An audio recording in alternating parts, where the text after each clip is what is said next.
ไปดีพี่น้องเมื่อนี้มาตึกเบ็ดอยู่ทะเลมีเงิน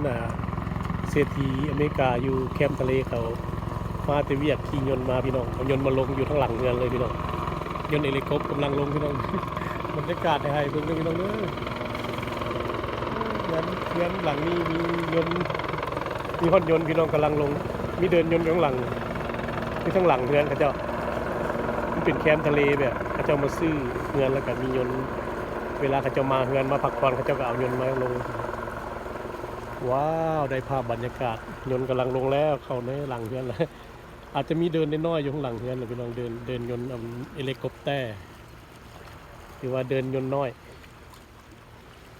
กินยนต์เฮลิคอปเตอร์ลงแล้วพี่น้องลงแล้วเขาได้ทายอยู่ไกลว้าวลงแล้วพี่น้อง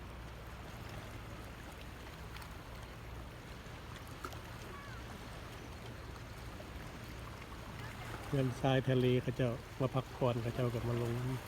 ขี่ยนต์มาลงเวลาเขาเจ้ามาพักผ่อน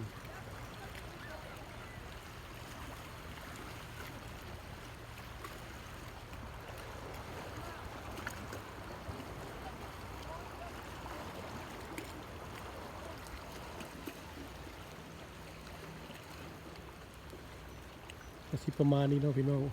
วันนี้น้ำทะเลกะถือว่าบ่แห้งปานใดพี่น้องบรรยากาศก็สิประมาณนี้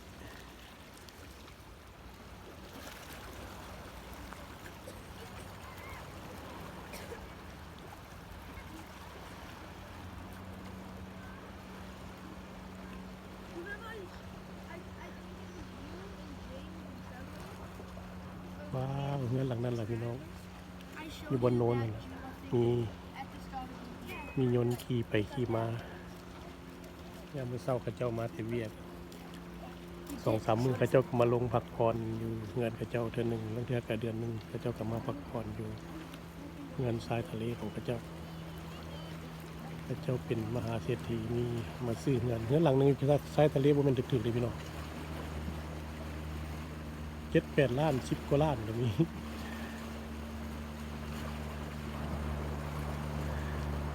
ไปกับที่บ่มีคือเขาเจ้าบ่ยังไง